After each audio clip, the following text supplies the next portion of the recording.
우리는 기도할 때 하나님을 찾는 것 같지만 사실은 우리가 원하는 결과를 얻기 위하여 막 밀어붙이는 경우가 있습니다. 말로는 하나님 이 길 맞죠? 라고 말을 하지만 이미 답을 정해놓고 있는 경우가 많습니다. 여러분, 내가 기도하면 안 되는 걸 되게 할 수 있나요? 불가능을 가능하게 만드는 것이 기도일까요? 우리는 기도할 때 하나님을 움직일 수 있다라고 생각하고 기대합니다. 그런데 오늘 본문 말씀을 보면요. 하나님은 이미 움직이고 계십니다. 하나님은 이미 움직이고 계셨어요. 기도했기 때문에 어떤 일들이 시작되는 것이 아니라 이미 진행 중인 하나님의 일에 우리가 기도함으로 동참하는 겁니다. 그게 기도예요. 아브라함이 이제 이삭의 아내를 맞이하기 위해서 이제 종을 고향 땅에 이제 보냅니다. 지금 아브라함 가나안 땅에 있죠. 그러니까 고향 땅으로 보내요. 오랜 여행 끝에 아브라함의 종이 도착해서 그 아브라함의 고향 땅에 도착해서 이제 기도합니다. 종이 떠날 때부터 그랬지만 하나님을 믿는 신실한 믿음이 있었어요. 아브라함의 하나님이 나에게도 함께 주실 거다라는 그 인도하심을 가지고 이제 기도하는데요. 종이 기도한 본문이 오늘 말씀이에요. 기도에 대한 자세에 대해서 이제 생각하게 되는 본문 말씀인데요. 42절 한번 보시죠. 내가 오늘 우물에 이르러 말하기를 내 주인 아브라함의 하나님 여호와여 만일 내가 행하는 길에 형통함을 주실진대. 종은 지금 자기가 하는 일에 대해서 형통을 달라고, 형통하게 해달라고 해요. 그리고 형통함을 믿고 있어요. 근데 형통이 뭘까요? 여러분, 형통이 뭐라고 생각하세요? 히브리어 원어를 보니까요, 이게 짜라흐라는 단어인데요. 형통함을 주소서 할 때 그 앞에 어근이 붙어 있는데 어근은 앞으로라는 뜻이에요. 이게 해석을 해보면 뭐냐면 앞으로 나아가다라는 의미예요. 그러니까 형통이 뭐냐면요. 하나님이 맞춰주신 그 계획과 뜻대로 앞으로 나아가는 것. 이게 형통이라는 거예요. 종은 하나님이 계획하신 대로 그 되어지기를 믿고 기도하는 거예요. 그러니까 그게 형통이라고 지금 말하고, 그러니까 하나님의 뜻대로 되어지길 원합니다 라고 기도하고 있어요. 그리고 이제 신부로서 적합한 조건을 이제 말하는데요. 그 조건들을 한번 어떤 조건인가 한번 보시면서 한번 보세요. 43절 44절이에요. 내가 이 우물 곁에 서 있다가 젊은 여자가 물을 기르러 오거든 내가 그에게 청하기를 너는 물동이의 물을 내게 조금 마시게 하라 하여 그가 대답이 당신은 마시라 내가 또 당신의 낙타를 위하여서도 기르리라 하면 그 여자는 여호와께서 내 주인의 아들을 위하여 정하여 주신 자로 되리이다 하며 이 조건이 뭐예요? 나오는 젊은 여자여야 된다. 내가 물을 달라고 했을 때 물을 흔쾌히 주는 여자여야 된다. 내가 아무 말 하지 않았는데도 내가 가지고 온 낙타들에게 물을 주는 여인이면 하나님이 정해준 사람으로 믿겠습니다 라는 기도예요. 저는 이 말씀을 보면서요. 이 종의 신중하고 어떤 고뇌가 보이는 기도 내용 같아요. 물론 하나님의 인도하심을 믿고 이렇게 왔지만 종은 자신이 살아온 경험과 지식 이걸 총동원해서 적합한 여인을 찾고 있는 거예요. 그러니까 자기가 경험해 보니까 낯선 사람에게도 물을 줄 수 있는 사람, 또 말하지 않았는데도 그 주변을 낙타에게도 물 먹여줄 수 있는 여유로운 마음, 뭐 이런 게 중요했던 조건인 것 같아요. 그 어진 마음을 조건으로 가지고 있어요. 그렇잖아요. 깍쟁이가 물을 주실 일은 없잖아요. 그러니까 그런데 또 한 가지가 보면 생뚱맞게 데리고 온 낙타에게도 물을 준다는 마음, 이건 사실 보통의 마음이 아닌데 그거를 이야기해요.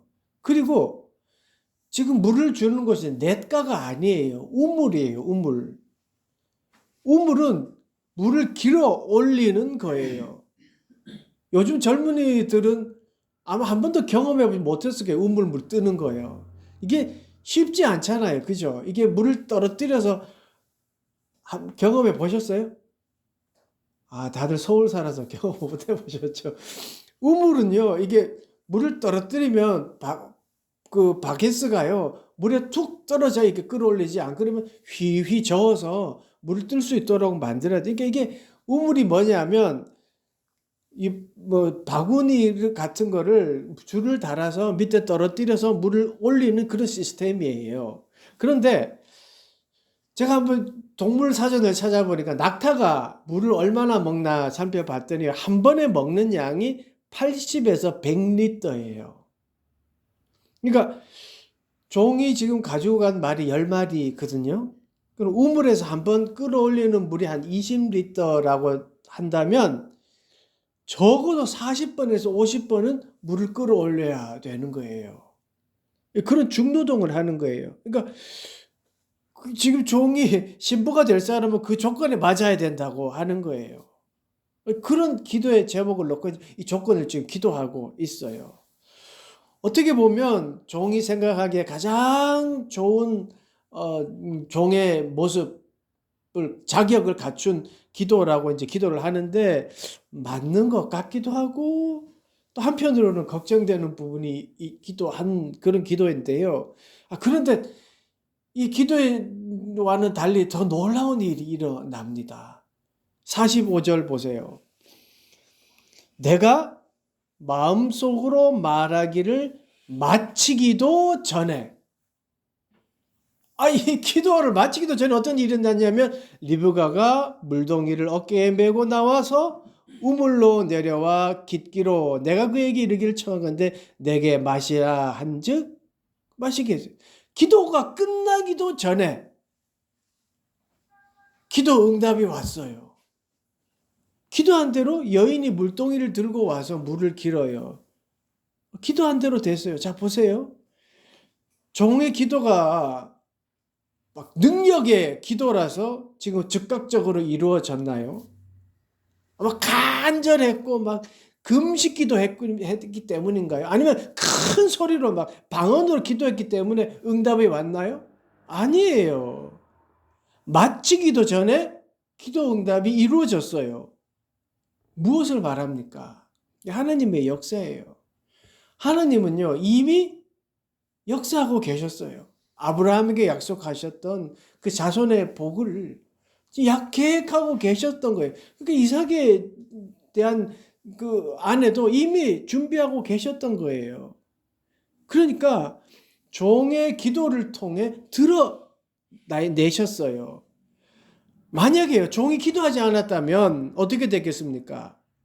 하나님이 먼저 일하고 계시다는 것도 드러내지 못했겠죠. 무엇보다도요, 그 종이 하나님의 역사라는 것을 경험하지 못했을 거예요. 그런 간증거리가 없었을 거예요. 되돌아가서 막 스토리를 막 이야기하잖아요. 그 간증도 없을 거예요. 하나님의 인도하심, 나를 어떻게 사용하시는지 그 감동도 없었을 거예요. 기도하지 않았다면요, 자기 자신이 한 이 일이 하나님의 큰 역사에 어떤 자기의 그 역할을 했다, 그 사명을 감당했다는 거룩한 사명이라는 것도 몰랐을 거예요. 영광의 자리라는 것도 몰랐을 거예요. 그러나 기도했기 때문에 하나님의 그 역사의 사역에 동참했고 그 영광을 함께 받은 거예요. 그러니까 하나님은요, 먼저 일하고 계셨고 이미 이루어 주셨어요. 기도가 그 사실을 드러나게 했을 뿐이고 우리를 참여하게 만드는 것이 기도입니다. 그러니까 기도의 내용과 기도에 대한 태도가 우리가 어떠해야 되는지를 오늘 본문이 말씀해 주는 거예요. 하나님의 이루시는 그 역사 속에 내가 동참하는 거다, 내가 참여하는 거다라고 여기면요, 당연히 기도의 내용이 내 뜻, 내가 원하는 것, 이거 구하지 않게 되는 거예요. 그리고 기도가 더 깊어지는 거예요. 48절 한번 보세요. 내 주인 아브라함의 하나님 여호와께서 나를 바른 길로 인도하사 나의 주인의 동생의 딸을 그의 아들을 위하여 택하게 하셨으므로 내가 머리를 숙여 그에게 경배하고 찬송하였나이다. 종이 하나님을 대하는 태도가 달라요. 조건을 말하는 것을 넘어서 이제는 완전히 의지하는 모습을 보입니다. 나를 바른 길로 인도하사. 기도 내용이 달라요. 바른 길을 가도록 막 지혜를 주시고 뭐 적절한 사람을 보내주시오. 이게 아니에요. 그런 기도의 내용이 아니에요. 종은 하나님의 인도하심을 믿고 그 속에 있어요. 인도하심 속에 이미 들어가 있어요. 그래서 인도하신 하나님을 찬양합니다. 나를 바른 길로 인도하사잖아요.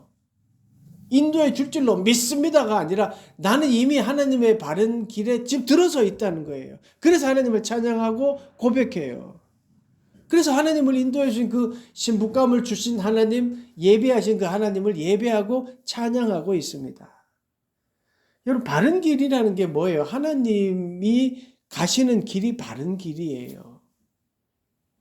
하나님이 그 약속을 이루어 주시는 구체적인 길, 이게 바른 길이에요. 그러니까 하나님이 가시는 그 길에 우리가 순종하는 게 맞아요? 아니면 하나님이 이 길도 가게 해주세요, 저 길도 가게 해주세요, 이게 맞는 거예요. 순종하는 게 맞잖아요. 하나님께 우리는 순종해야 돼요. 이쪽으로 가자, 저쪽으로 가야 되겠다, 한눈 파는 것은 내 욕망인 거죠. 그래서 하나님의 뜻을 알게 되면요, 기도가 내 욕망, 내 뜻, 이게 세우지 않아요. 자연스럽게 하나님의 뜻을 묻고 하나님이 어떻게 하시냐 기다리고 바라보게 되는 거지요. 그리고 하나님 앞에 머리를 숙이게 됩니다. 하나님 앞에 머리를 숙이는 것, 이게 바로 기도자의 자세예요. 저는 앞으로 우리 교회가요, 사역도 많아지고 할 일도 많아질 거라고 믿고 있어요. 큰 일이든 작은 일이든 모든 사역이 진행될 때마다 우리가 하나 잊지 말자고요. 하나님 앞에 고개를 숙이자. 교회든 가정이든 직장이든 마찬가지입니다. 하나님 앞에 머리를 숙입시다. 이 사실을 잊지 말고 우리가 서로 권면하자고요. 우리 하나님 앞에 머리를 숙이고 있습니까, 지금? 하나님 앞에 머리를 숙이는 마음으로 이 일을 합니까? 우리 서로 이렇게 권면하자고요. 하나님은요, 길을 찾게 만드시는 분이 아니라 이미 길을 만들고 계시고 그 길로 부르시는 분입니다. 그래서 우리가 기도해야 돼요. 왜냐하면 그 부르심에 응답해야 되잖아요. 그 부르심을 듣기 위해서요, 기도해야 돼요. 우리가 막 길을 찾으려고 하지만요, 이미 하나님은 길을 준비하고 계십니다. 이제 49절 보십시오.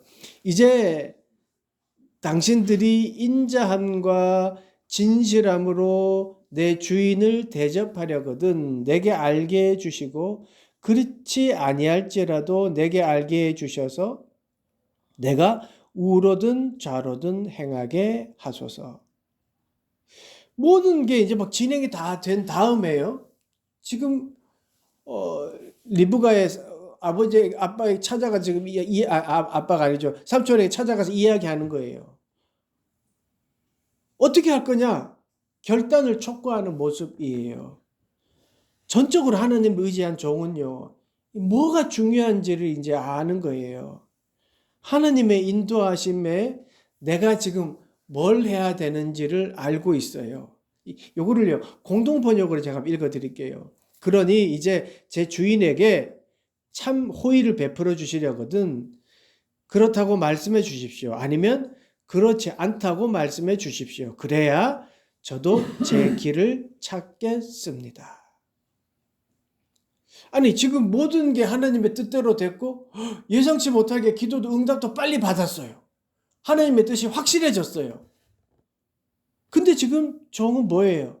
어떻게 할 거예요? 라고 물어요. 이게 기도자의 겸손입니다. 종은요, 선택을 어떻게 해야 되는지를 말하는데요, 이제 공동 번역에서 그래야 저도 제 갈 길을 찾겠습니다. 이 종은요, 하나님의 인도하심 속에 확신을 가지고 있지만 강압적이거나 하나님의 뜻을 앞세워서 욱박지르지 않아요. 어떻게 보면요, 스스로 결정하게 할 수 있도록 기다립니다. 기다려요. 그 말이 이해가 된, 상대방이 이해가 될 때까지 기다려요. 아주 상식적이지 않습니까? 하나님의 뜻이니까 따라와. 목절미를 잡고 나중에 알게 될 거야. 이게 아니에요. 근데 우리의 신앙의 모습은 그런 게 많잖아요. 나중에 깨닫게 될 거야. 따라와 하는데 그게 아니에요. 기다리고 있습니다. 하나님의 바른 길, 하나님의 가는 길은요, 억지로 가게 하는 게 아니에요. 스스로 선택하고 결단할 수 있도록 기다려요. 그리고 함께 하는 거예요. 그걸 지금 종이 보여주고 있습니다. 종은요, 하나님의 뜻이 어떤 하나로만 국한되어 있지, 제한되어 있지 않다는 것을 지금 보여주고 그것을 믿고 있습니다. 하나님은 인간을 사용하시고 또 인간을 통해서 일하시는 경우가 많이 있습니다. 근데 마치요, 인간 자신이 그 하나님의 은혜를 자기가 하나님인 양 행동하니까 독자적으로 행동하게 하고 자기 마음대로 행동하고 그리고 비상식적으로 행동하게 되는 거예요. 하나님이 인간의 기도를 통해서 능력을 나타내시는 건데 자신의 기도에 능력이 있다고 믿으니까 이게 자신이 옳다고 여기게 되고요. 내 말이 맞다고 하고요. 이렇게 되는 거예요. 종의 모습을 보세요. 확신과 능력을 경험했지만 상대가 결정하도록 기다리고 있습니다. 왜냐하면 나에게 역사하신 하나님이 그 상대에게도 역사하실 거기 때문이에요. 하나님의 일을 하는 자의 자세이고 기도자의 자세입니다. 종은요, 하나님의 응답을 경험했지만 상대를 압박하지 않았어요. 그러니까 종이 고백하는 내게 알게 해주셔서 내가 우로든 저로든 행하게 하소서라는 말은 하나님의 인도하심을 확신하면서도 사람을 존중하고 또 무엇이 순종인지를 보여주는 믿음의 태도입니다. 그러니까 하나님의 뜻이라고 왔지만 이게 상대방을 통해서 다르게 되면 하나님이 또 다른 방법으로 하겠구나, 말 인도하시겠구나라는 믿는 그 믿음이에요. 기도는요, 하나님을 내 마음대로 막 움직이는 그 방법이 아니에요. 기도는 이미 움직이고 나를 위하여 일하시는 그 하나님을 만나는 것이 기도예요. 내가 마음대로 움직이기 위한 도구가 아니라는 말이에요. 그래서요, 종을 보세요. 확신이 있지만 강요하지 않습니다. 하나님의 뜻을 밀어붙이는 것이 아니라 드러나게 하고 있습니다. 저도 제 갈 길을 찾겠습니다. 이거는요, 마음대로 해라 이게 아니라 하나님의 다른 길도 신뢰하고 순종하겠습니다 라는 말이에요. 여러분, 어떤 믿음이 더 큽니까? 하나님 응답받았다고 떵떵거리며 막 욱박지르고 하는 게 믿음이겠습니까? 아니면 다른 방법도 있겠거니 하고 기다리면서 하나님 앞에 겸손히 기다리는 게 더 큰 믿음이겠습니까? 우리는 하나님께 기도하는 사람들이잖아요. 여러분은 하나님을 움직이려고 합니까? 아니면 이미 일하고 계신 그 하나님의 부르심에 귀 기울이고 있습니까? 기도는 하나님을 움직이는 것이 아니라 이미 움직이고 계신 하나님께 내가 참여하는 겁니다. 여러분, 한 주간 내가 하나님을 움직이려고 하는 것이 아니라 이미 걸어가신 그 주님을 따라가려고 늘 주님을 바라보고 주님의 음성을 놓치지 않기 위해서 늘 기도하는 그런 한 주간의 삶을 살아가는 여러분 되시기를 간절히 축원합니다. 기도하겠습니다. 하나님, 우리가 하나님을 움직이려고 했던 기도를 내려놓고 이미 일하고 계신 주님의 길에 귀 기울이게 하여 주시옵소서. 우리의 뜻이 아니라 주님의 인도하심을 따라 겸손히 순종하게 하여 주시옵소서. 하나님, 몸이 아프고 또 힘들어하고 또 치료 중에 있는 모든 이들에게 하나님 능력으로 함께하여 주시옵시고 그들이 주님의 인도하심과 또 겸손의 순종을 또 따라가게 하여 주시옵소서. 우리가 늘 기도하는 자립 청소년들에게도 하나님의 그 바른 길을 알게 하시고 그 길을 알려고 기도하는 모든 자들이 되도록 인도하여 주시옵소서. 예수님의 이름으로 기도드리옵나이다. 아멘.